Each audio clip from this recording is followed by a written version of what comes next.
Filipenses, capítulo de número 4, versículo de número 10.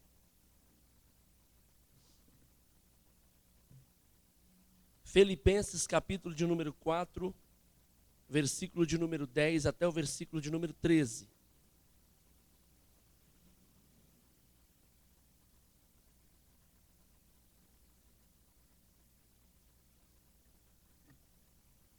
Acharam aí? Diz assim a palavra do Senhor: Ora, muito me regozijei no Senhor, por finalmente reviver a vossa lembrança de mim, pois já vos tinhais lembrado, mas não tinhais tido oportunidade. Não digo isto por necessidade, porque já aprendi a contentar-me com o que tenho. Sei estar abatido, sei também ter abundância. Em toda a maneira e em todas as coisas estou instruído, tanto a ter fartura como a ter fome, tanto a ter abundância como a padecer necessidade. Posso todas as coisas naquele que me fortalece. Você pode repetir comigo 13? 1, 2, 3. Posso todas as coisas naquele que me fortalece.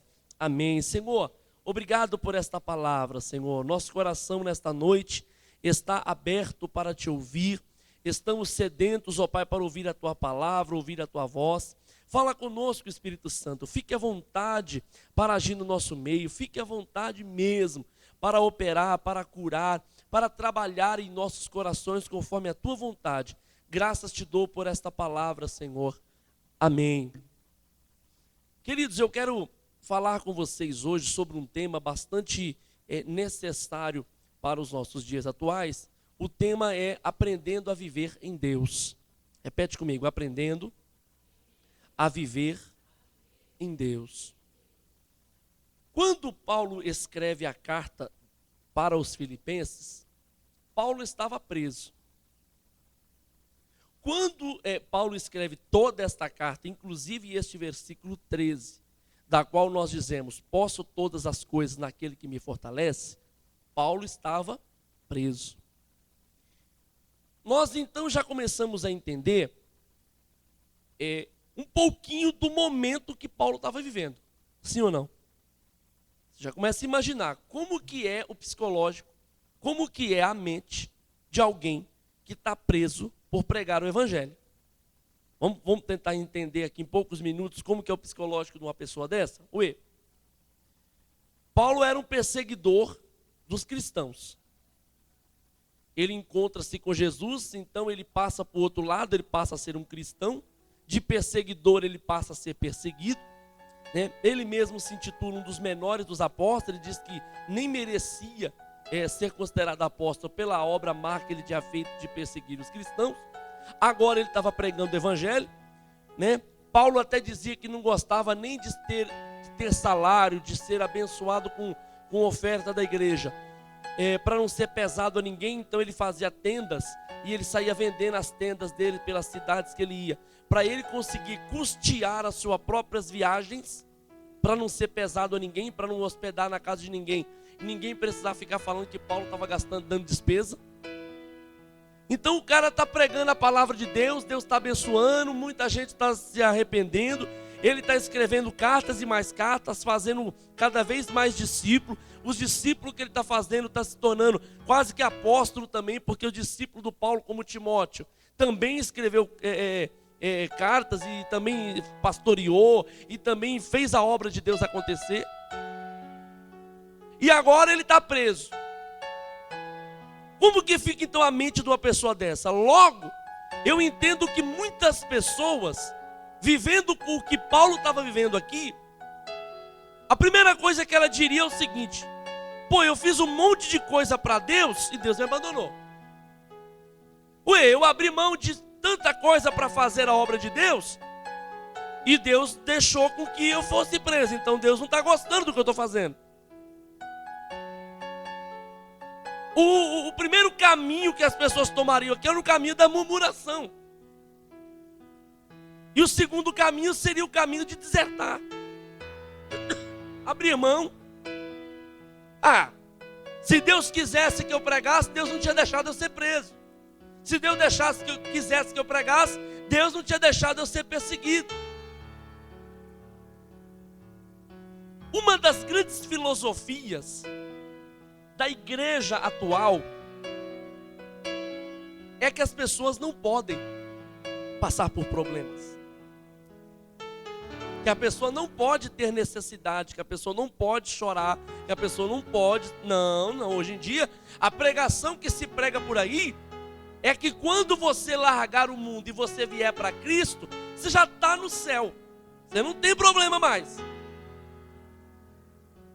Todo aquele que vem para a igreja tem que ficar rico. Todo aquele que vem para a igreja tem que ter carrão. Todo aquele que vem para a igreja tem que ter empresa. Tem que ter iate, tem que ter casa na praia. Esta é a filosofia. E aquele que não conseguiu? Aquele que não conseguiu é perdedor.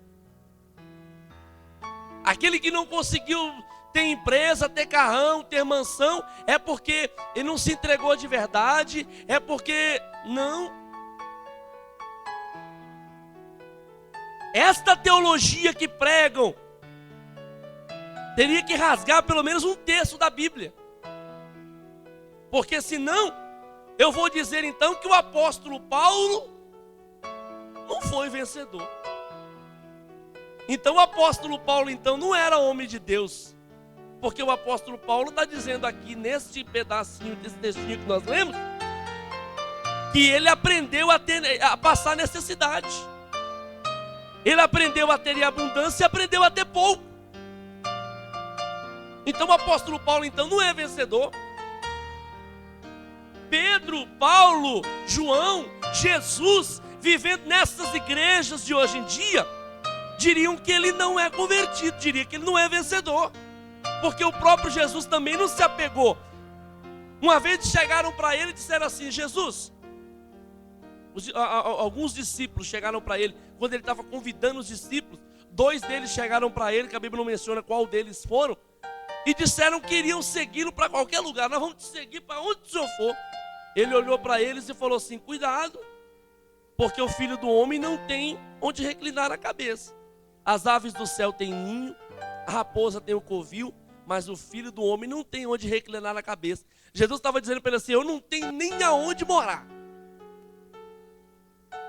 Ou seja, o Filho do Homem não está apegado, o Filho do Homem não tem casa, o Filho do Homem não tem nada.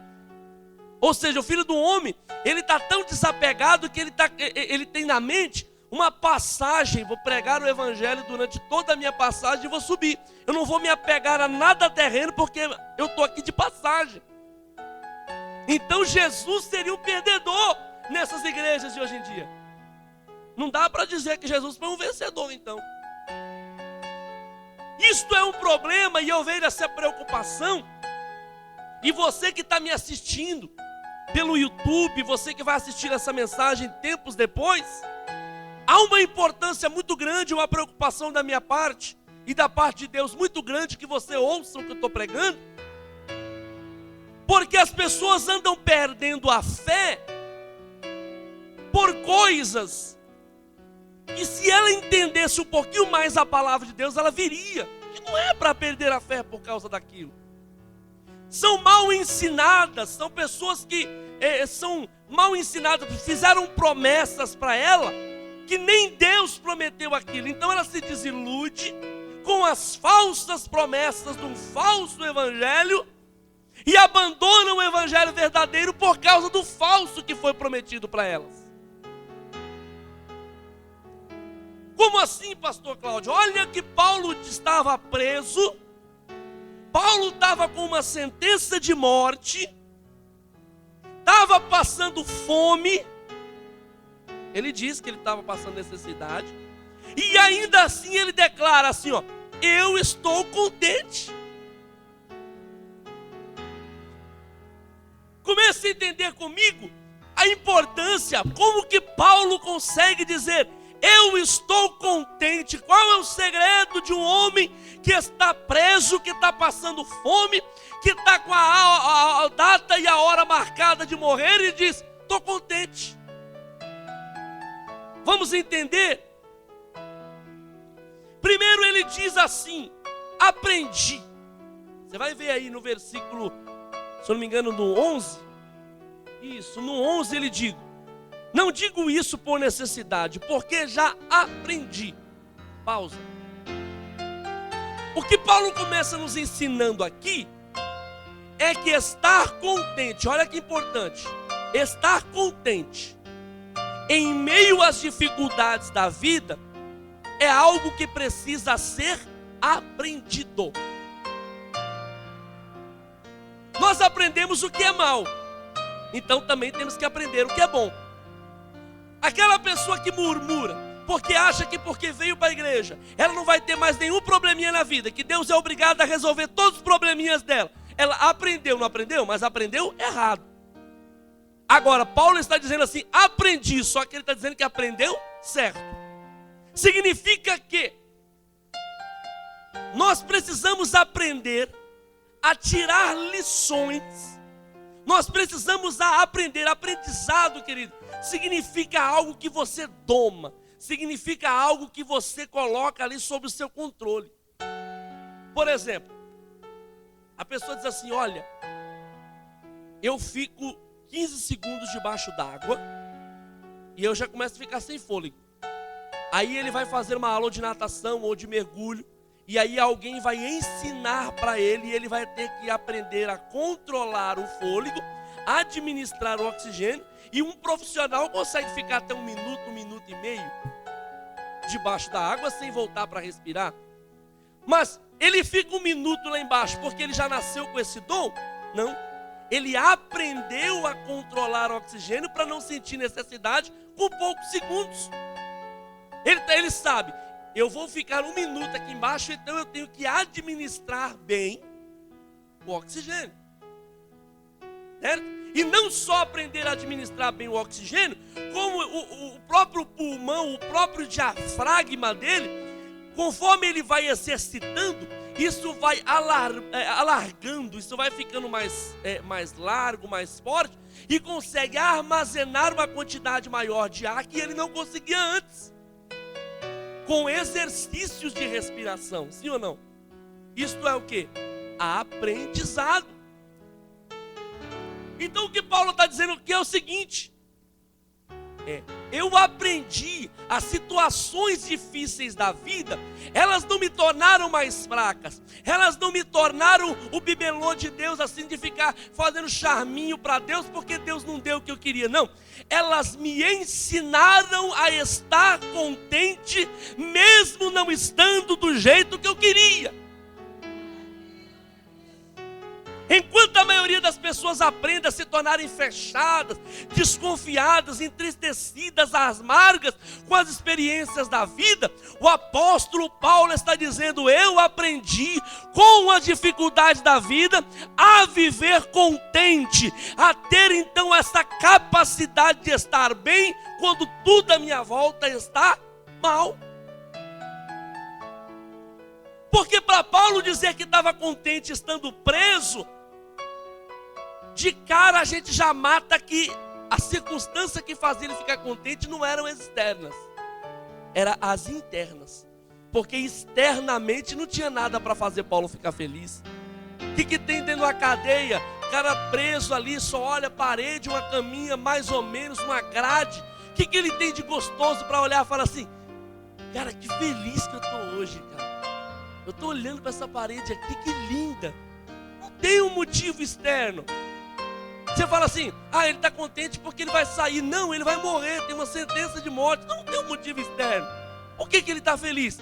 Com certeza tinha alguma coisa interna dentro do Paulo que fazia com que ele vivesse contente. A segunda coisa então que ele nos diz aí é o seguinte: primeiro, repete comigo: aprendi. Segundo, a viver contente. Então, esse viver contente do Paulo não é um viver contente, vai observando os contextos, não é um viver contente porque ele está sendo levado pelas circunstâncias da vida. Não, ele está dizendo assim: eu aprendi a viver contente. Então vamos entender. Você vai sair de férias, certo? Você pagou as suas contas, Você olha lá no banco, tem lá 5 mil reais disponível. Você já pagou tudo, tem 5 mil disponível. Aí amanhã você vai sair de férias e você vai pegar o carro e vai passar 15 dias viajando. Não é difícil você estar contente com uma situação dessa. Só que você vai concordar comigo que você está contente porque tem um fato externo bem grande. Ele está te levando a estar contente.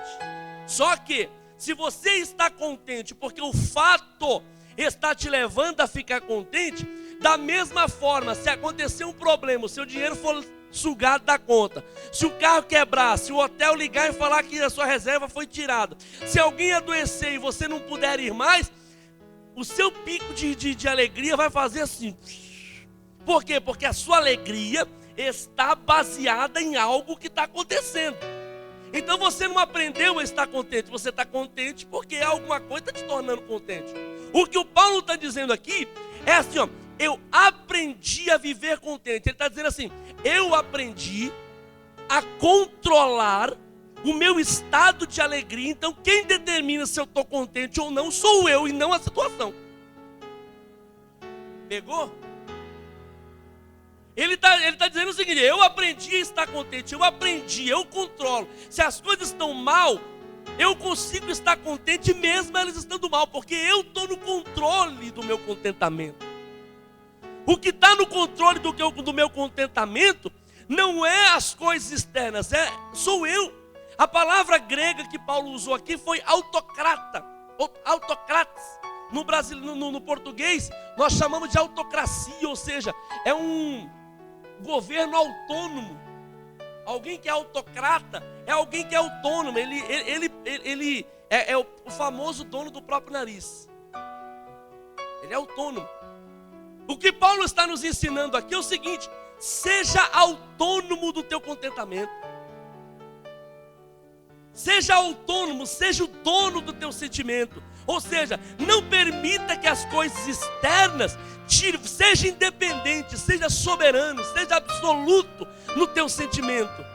Ou seja, é aquele dia que você bate assim e fala assim: nada é capaz de tirar a minha paz hoje. Por quê? Está tudo bem? Não, eu estou no controle de mim, eu não vou me desesperar, eu estou bem. Isto é aprender a viver contente. Aprender a viver contente. O que Paulo está dizendo aqui é que alguém que aprende a viver contente não vai ter mais nenhum sofrimento na vida. É alguém que, irmão, eu aprendi a viver contente porque depois que eu aceitei Jesus, eu nunca mais passei um momento sem dinheiro, eu nunca mais passei um momento de solidão, eu nunca mais passei um momento de desespero, eu nunca mais passei um momento de angústia, um momento de traição, um momento que alguém levantou e falou mal de mim. Eu nunca mais passei isso. É isso. Nunca mais fiquei desempregado, nunca mais deixei de passar um dia de raiva. É isso? Não. A gente vai passar raiva, vai passar estresse. Vai ter aquele dia que você vai ter bastante dinheiro no bolso, mas vai ter um dia, se virar você de cabeça para baixo, não acha nada. Vai ter um dia que você vai abrir a geladeira e o armário e você vai falar: o que eu vou comer hoje? Mas vai ter um dia que você vai abrir e vai falar assim: tomara que não tenha acabado pelo menos um pote de café. Vai ter. O que Paulo está dizendo aqui é o seguinte: você precisa ser autônomo, você precisa aprender a viver contente, mesmo tudo estando desabando à sua volta. O que a maioria das pessoas ensinam com o versículo tudo posso naquele que me fortalece, é muito diferente disso aqui. Porque eles pegam só esse versículo 13, eles tiram 11, eles tiram 12, que ensina que a gente pode passar necessidade, e fazem campanhas, fazem muralhas, fazem tudo. E diz: eu posso tudo naquele que me fortalece. Esse ano eu conquisto o meu carrão. Esse ano, sabe, eles vão baseando: eu posso tudo. Não é, Paulo não está dizendo assim, você pode tudo. Paulo está dizendo o seguinte: você pode tudo até passar fome. Não é que eu posso tudo só porque é bom. Não, eu posso tudo até o que é mal, até o que é difícil. Porque a Bíblia nos fala, queridos, sobre as coisas que são naturais da vida. E as coisas que são naturais da vida, a Bíblia deixa bem claro que ela é para o justo e ela é para o ímpio. O sol que brilha para o justo, ele brilha para o ímpio. Hoje estava frio, estava garoando, não era só sobre você, era sobre o mal e era sobre você também. Ou seja, essas situações são para todo mundo, esses males. Se acabar a água e entrar em racionamento, na casa do cristão também vai ter racionamento. Se o Brasil entrar numa crise e a inflação subir, e você vai lá, vamos supor, você faz uma compra com R$500 e você enche o armário, e a inflação subir, você for lá com quentinho, trazer sacolinha na mão, vai ser para todo mundo, a inflação é para todo mundo. Se você vive num país que está sendo mal administrada a economia, você pode ser o maior profeta da terra, você também estará sujeito a isso. Sim ou não? E nós aprendemos, porque esse tipo de mensagem que eu estou pregando hoje, muitos não querem ouvir porque ele tira o sonho. É como se a pessoa estivesse levitando e você joga um negócio em cima dele assim, puxa ele e fala assim, volta para a terra, filhão. E aí desilude, o cara está sonhando, você acorda ele e ele fica bravo com você porque você tirou o sonho. Você fala, querido, volta para a realidade, porque isso aí que estão te ensinando é mentira. E a mentira tem perna curta. Não adianta eu trazer as pessoas para a igreja com a pregação do evangelho falso, dizendo que tudo vai dar certo, que a vida dele vai ser um mar de rosa, e ele vai ficar na igreja por uns meses. Quando ele perceber que ele continua tendo dificuldade, ele vai sair correndo. É a semente que caiu no meio das pedras, e o sol veio sobre ela e secou a semente. O sol fala da dificuldade, da provação, das tribulações. O sol seca a semente que não tem profundidade, mas aquela que está plantada mais funda, é aquela que foi plantada com verdade. Esta não vai sair correndo da igreja na primeira dificuldade. Esta daí sabe viver em paz, porque tudo pode naquele que te fortalece. Não adianta eu ganhar 50 almas hoje com mentira e daqui um ano eu não ter nem 5, porque eu prometi para elas algo infundado na Bíblia. É melhor eu ganhar 3 e estas 3 permanecerem na verdade do Evangelho. Oh, aleluias! Porque Paulo diz, primeiro, aprendi, repete comigo, aprendi a viver contente. Terceiro, em toda e qualquer situação. Ele diz então aqui, ó, eu aprendi, ou seja, eu tive um aprendizado, eu aprendi a viver contente. Terceiro, em toda e qualquer situação. Se ele diz assim, eu aprendi a estar contente nas coisas boas, você fala que você não fez nada demais. Ficar contente quando tudo está bem, qualquer um fica. Mas em toda e qualquer situação. Ele está dizendo o seguinte, ó, eu aprendi a ter serenidade, eu aprendi a ter calma, a ter paciência, a ter tranquilidade na hora da humilhação e na hora da exaltação. Na hora da fartura, na hora da fome. Na hora da abundância, na hora da escassez. Ele aprendeu a se controlar. Durante um tempo, nós até pregamos que, como é difícil o crente dar glória no meio da prova. Eu mesmo preguei isso várias vezes. Só que com o tempo eu comecei a ver ao contrário. Eu dizia assim, querido, de repente você não tem nada na tua casa para comer. De repente você está passando necessidade. E ainda assim você consegue vir aqui na igreja e adorar a Deus. Glória a Deus pela tua vida.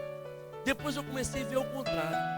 Eu não lembro quem foi que falou, mas eu vi uma frase de um pregador que dizia o seguinte: 80% das pessoas conseguem se adaptar, tem maior facilidade a se adaptar com o pouco, com o problema, ser guerreiro na hora do problema. Agora, quer saber se o verdadeiro caráter de um homem dá poder para ele? Porque às vezes a pessoa vem para a igreja quando ele não tem nada. Às vezes você fala assim, é um guerreiro. Às vezes não. Às vezes ele estava em casa sem nada para comer. A energia está cortada, não tem televisão para assistir. A internet já foi faz tempo. Dinheiro para ir no shopping não tem. Aí vem para a igreja. Meu Deus. Aí você fala guerreiro. Não, você sabe quem é o guerreiro? Sabe quem é o guerreiro? É aquele que Deus dá tudo para ele. Ele poderia estar em qualquer lugar do mundo. E naquele momento ele abre mão de tudo que ele podia ter para estar na igreja. Diferente. O cara que tinha um carro disponível na garagem, o tanque estava cheio, a conta estava cheia, ele poderia ir para o melhor shopping, ele poderia gastar, ele poderia ir para a melhor churrascaria, porque ele tinha condição para aquilo. E ele disse para a família, não, a gente vai outro dia, hoje é dia de adorar a Deus. Esse autocontrole é mais difícil. Por isso que nós temos que aprender a ser fiéis a Deus na hora que falta e na hora que tem muito. Porque na hora que falta, muita gente vem para a igreja e você fala, você é guerreiro, não é nada, ele vem porque não tem, vem pedir. Agora quando Deus dá, ele ó. Você fala para ele assim, querido, sábado a gente vai fazer um negócio aí, nós vamos tal. Dá para você vir ajudar? Eu já marquei de ir pro cinema com a minha família. Se tivesse na prova, era o primeiro a chegar, mas tá rico, tá com dinheirinho no bolso. Não posso, pastor, eu vou ir para Cancún, eu vou para as Bahamas, porque... Você está entendendo?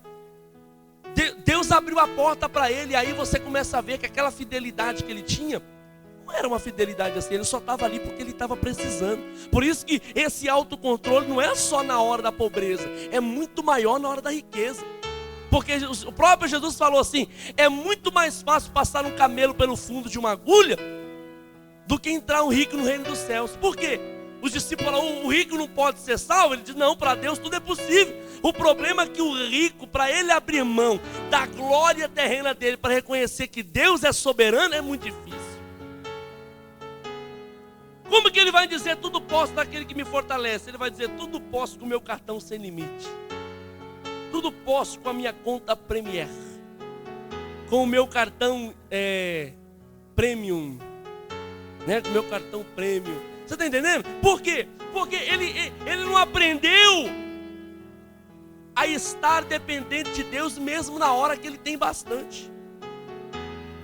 E nós temos que aprender. A maioria de nós não sabemos administrar nenhuma situação nem outra. Quando estamos por baixo, xingamos, reclamamos, sofremos, enchemos o coração de ódio e de mágoa. Mas quando estamos por cima, esbanjamos e humilhamos quem está por baixo. Queridos, em cima disso aqui que eu estou pregando, eu vou dar mais uma pincelada em algo que eu bato muito. Essa teologia das músicas gospel, da vingança gospel. Vingança gospel. Como é que é isso, pastor? O correto é nós chegarmos na igreja para adorar a Deus, tendo uma consciência dessa daqui, e adorar dizendo, Senhor, a Ti seja honra, a Ti seja glória, a Ti seja louvor. Adorar assim, ó, na vertical aqui, ó. Minha adoração para quem está lá em cima. Eu te amo, eu te adoro, eu te exalto. As coisas estão boas, eu te agradeço, estão ruins.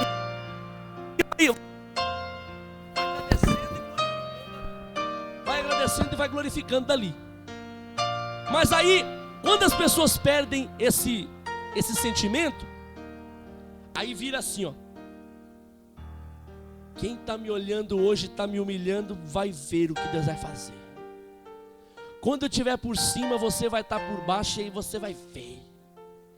Quem falou mal da minha vida, avisa lá que eu estou de pé. E quando eu levantar, negócio, segura que eu vou partir para cima. Querido, isso nunca foi hino de adoração.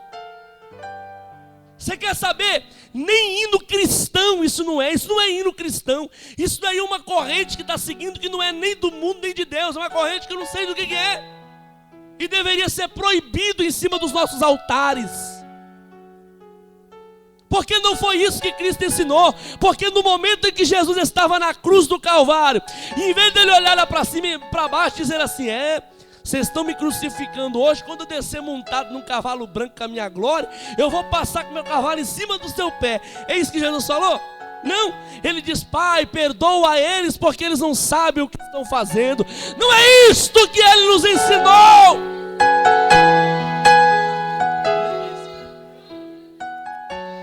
Não é isto que ele nos ensinou. Esta vingança, sabe esse negócio? Fala assim, querido, esquenta a cabeça não. Quando Deus me abençoar, que Deus abrir a porta, vocês vão ver o que vai acontecer. Para com isso. Isso não é o que Paulo nos ensinou, nem o que Jesus nos ensinou. Quando nós estivermos por baixo, ou seja, quando estivermos passando por dificuldades, quando estivermos ali sem o dinheiro, sem o carro, sem a casa, sem poder viajar, e o outro estiver conseguindo, que nós consigamos ter a paciência e dar a Deus o tempo que Deus quer para agir em nossa vida. E agradecer a Deus pelo que Deus está dando para o outro. Senhor, obrigado pela vida do meu irmão. Uma hora, Senhor, chega na minha também, mas manter a serenidade. E quando Deus começar a abençoar, não é olhar e falar assim: eita, agora quem me criticou, agora vai ver. Não, é continuar igual. Falar assim: ô querido, Deus agora me abençoou, você está precisando de alguma coisa? Agora eu tenho para te dar. Não é falar assim: agora que eu tenho, vocês vão ver. Não, agora que eu tenho, eu vou abençoar quem não tem.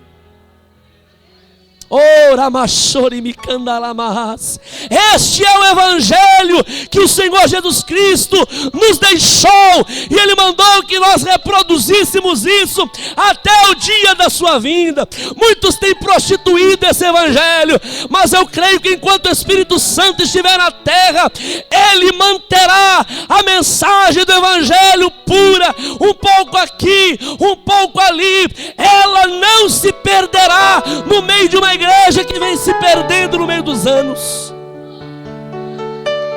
A igreja pode se perder, a igreja pode se prostituir, a igreja pode se perder na pregação, mas alguma parte da igreja ainda vai permanecer, que o Espírito Santo guarda. Ele não vai deixar o evangelho todo se corromper, não. Alguns Deus ainda vai dizer: não, eu ainda vou guardar o evangelho limpinho no coração de alguns. E nesta sexta-feira fria, com garoa, Deus está conservando dentro do nosso coração um evangelho puro, de amor, de perdão. Sabe aquela pessoa que fala mal de você? Quando você estiver por cima, vai lá e dá um abraço nele e abençoa ele. Querido, aquele dia eu não estava muito bem não, mas hoje eu estou bem. E hoje o que você está precisando? Querido, dá um tapa na cara do diabo. Não com vingança, mas com amor e com perdão. Eu estava dizendo para um irmão ontem, nós estávamos fazendo a célula, nós estávamos conversando no caminho, eu estava dizendo isso para ele. Eu falei: queridos, você sabe uma coisa que eu vejo que o pessoal tem se decepcionado por aí em cima dessa mensagem aqui? O que eu vejo as pessoas reclamando, os problemas que eu vejo elas reclamando, são problemas que não dá para Deus mudar. Vou explicar para você. As pessoas reclamam que perdem a fé, que se esfriam na igreja, porque pegam muito trânsito. Se esfriam na fé porque a saúde está muito ruim, porque a escola dos filhos não está muito bacana, porque não ganha um salário tão bom, porque o governo é ruim. Sabe esse tipo de problema? As pessoas vão perdendo a fé por causa dessas bobagenzinhas. Mas eu canso muito, eu pego muito trânsito, mas eu trabalho muito longe, mas não sei o quê. São o tipo de problema que eu fico pensando assim, na mente dessa pessoa, vir para a igreja e Deus mudar a vida dela seria primeiro o seguinte: Deus tira ela do Capão Redondo. Primeira coisa era tirar daqui. Deus tem que tirar ela daqui. Porque enquanto ela estiver vivendo nesse meio aqui, ela não vai sentir essa paz toda que ela está querendo. Vai? Não vai. Primeira coisa é tirar do Capão. Ou você que está me assistindo do teu bairro ruim. Colocar essa pessoa numa cidade do interior, onde as coisas são tudo arrumadinha, onde não tem superlotação, onde não tem trânsito, onde as coisas funcionam. Dá para ela uma casa top, um carrinho na garagem, dá dinheiro na conta para ela poder pagar um convênio bom para ela e para a família, uma escola particular para os filhos. Aí vira aquele sonho americano. Você chega de manhã, clique, querida, vou trabalhar. Aí você passa, deixa os meninos na escola, né? Aí vai para uma multinacional, trabalha numa empresa multinacional. Aí você volta, passa na escola, pega os filhos, chega em casa, dá um beijinho na esposa, a mesa está posta com aquela coisa linda, maravilhosa. Você vai dormir, não tem nenhum som de ninguém com som de funk na sua orelha. Você fala: nossa, Deus mudou a minha vida. Querido, são sonhos de qualquer um. Sabe o que Deus tinha que fazer? Dar a mega sena para cada crente. Porque se Deus te der uma casona hoje, você vai continuar tendo os mesmos problemas. Quando você sair na rua, vai ter o som, vai ter o barulho. Vai ter ou não vai ter? Se Deus te der um carrão top, você vai ter que deixar na garagem. Você não vai aguentar ir todo dia ir trabalhar por causa da gasolina, por causa do trânsito. Você pode ter um carrão, mas você vai ter que continuar indo para trabalhar de condução. Por quê? Porque é o meio que nós vivemos. Então o que acontece? O que nós temos que aprender aqui? Viver contente, manter a fé, manter a postura diante de Deus, mesmo sabendo que essas situações não vão mudar. Não vão mudar. A pessoa falava para mim assim: se Deus quisesse que eu fosse para a igreja, Ele me tirava daquele trânsito todo. Eu falei: querido, então o que vai acontecer? Deus vai ter que tirar todo mundo do trânsito. Por isso que nós estamos nos adaptando. Nós não estamos transmitindo o culto aqui. Se a pessoa não tiver tido tempo, ele consegue assistir esse culto em qualquer lugar que ele tiver pela internet. Por que nós estamos fazendo isso? Nós não estamos reclamando do problema. Nós estamos contornando o problema e criando uma solução. Criando uma solução. Você não consegue chegar? O nosso irmão Eduardo está me assistindo agora. Um abraço, Eduardo.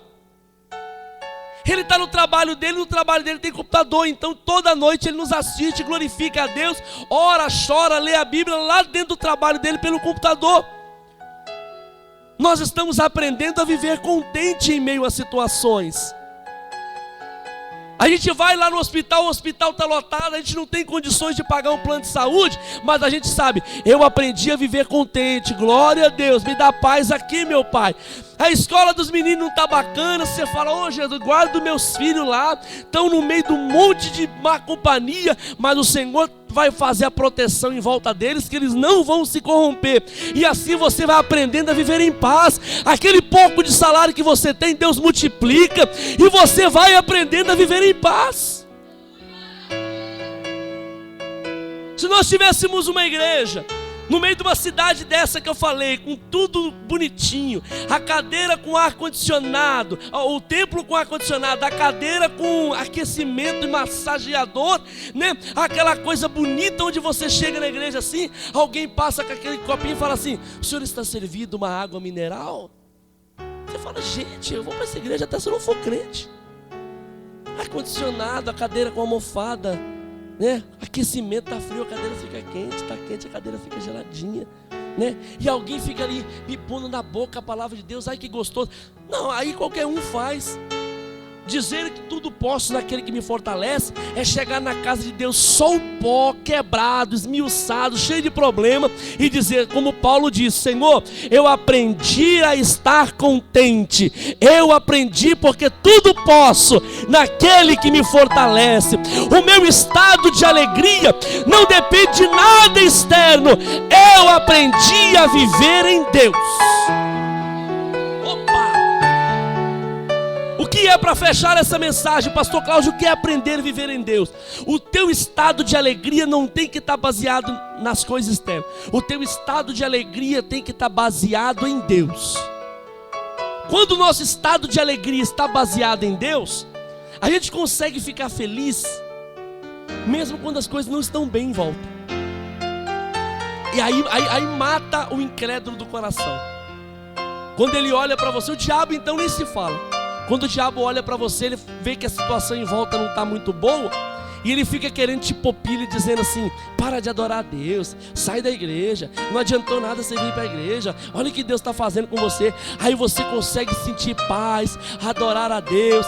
Aí você olha para a cara do diabo assim e fala assim: eu tudo posso naquele que me fortalece, eu aprendi a estar contente no meio da tribulação.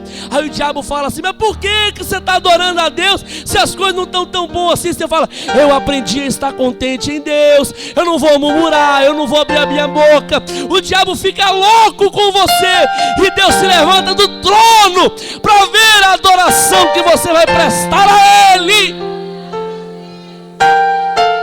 Ora machore me candaraias.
na ilha de Pátimos, estava lá para morrer também, mas quando o anjo do Senhor chegou, ele meio que adormeceu. Quem olhava para ele pensava que ele estava dormindo, mas o espírito de João não estava ali. Deus estava revelando coisa para ele que hoje em 2014 nem todas ainda aconteceram. Deus estava revelando coisa para ele que ia acontecer 2000 anos depois.